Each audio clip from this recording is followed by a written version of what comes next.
Doctor's back and he's got a new companion and a whole new series. Let's take a look at episode 1, shall we? Welcome to the heart of the stories we tell. My name is Rob, and tonight I will be reviewing. I don't quite think season 10 is the right number, but we'll call it season 10, episode 1. And we're introduced to a new companion. Not like there's been a lack of them over the years. Even in New Who, we've had quite a few. There's a bit of a controversy this year because she's openly gay. To which I sit there and go, really? You think that's the first openly gay character on Doctor Who?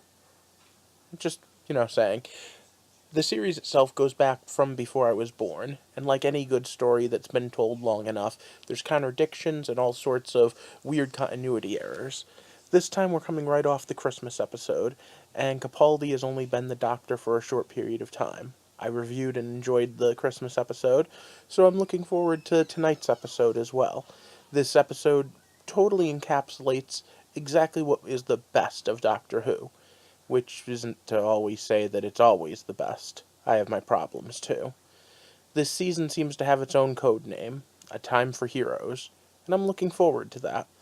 But before we get into too much about our new companion and all the trouble the Doctor's getting into, let's throw this up there and get started. So once again, it's stop. Spoiler time. So I've been watching Doctor Who for a while now. Since the new series started, I've been pretty religious about it, and before that, I had seen a handful of episodes as they made it here across the pond. I'm, in general, a pretty good fan, although there's a couple of seasons I wasn't too happy with. This new companion, though, pretty awesome. In fact, her reaction to the TARDIS might be my new favorite one. It's like a kitchen, it's all steel. Much better than it's bigger on the inside, even if we got that later in the episode. The whole episode stems from the fact that he's been sitting in a school, watching over some sort of vault, and at the same time, teaching class for about 50 years.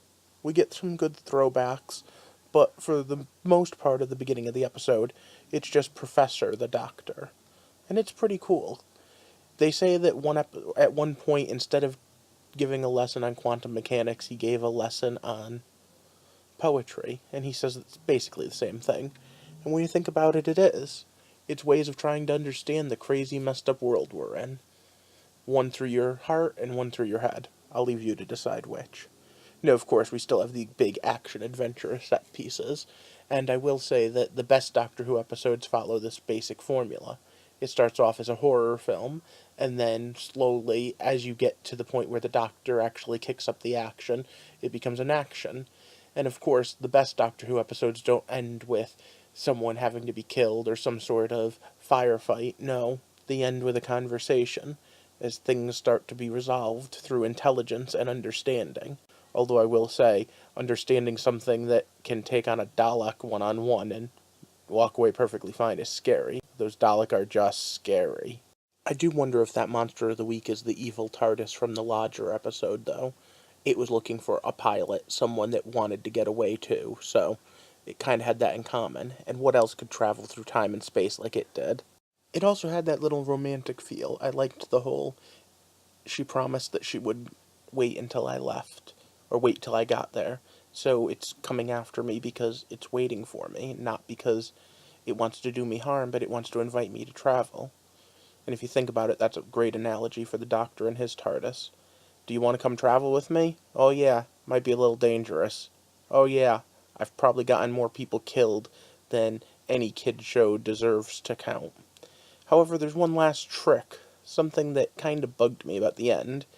He says in the office that he doesn't do that anymore, and then when she asked what changed his mind, he said time did. Well, if time changed his mind, is the Doctor we see at the end of the episode the same Doctor that we saw throughout the episode? Or could he have stayed at the place, at the school, for another 20 years, 30 years, whatever, and then traveled back to pick her up?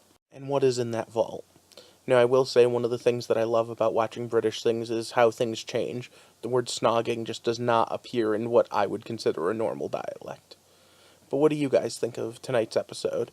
It's the beginning of a new Who, because it's a new season, and it's been over a year since the last season ended. Is this a good new start, or a poor new start? Personally, I'm pretty happy with it. We have no direct problems with time travel, and we have no crazy out there things, and we had a nice throwback to the Dalek, and we have two cool companions. The fact that there can't be a romantic angle with the Doctor this season with these two companions makes me feel a little better too. I have to say the idea of the companions falling in love with the Doctor has drawn a little stale. I also like the idea of the fact that we have two very different types of people. And this new Billy, she's really cool. She already understood things and just figured them out because, hey, crazy things happen, right? And in this world, that's true. At the end in his office, I especially liked when he went to touch her head and she's like, hey, no, are you going to mind wipe me? Because, I mean, if you think about it, if you have any concept of sci-fi and you've already been embracing the crazy that is all of that, why would you let the alien that obviously knows more and doesn't want you to remember touch you in the head? Alright, well, that's my review of tonight's episode, and I liked it. If you liked my crazy ideas, I of course like a like and a share, and you can subscribe if you want to hear more of my crazy theories. Every week I'm going to try to do a Doctor Who video. It might end up being every other week. In the meantime, I do others, and every Sunday night I have a theory video about the heart of the stories that we tell in general. If you'd like any of that, of course, you can also check out my Facebook page and website. I hope you all have a good night, and thanks for watching.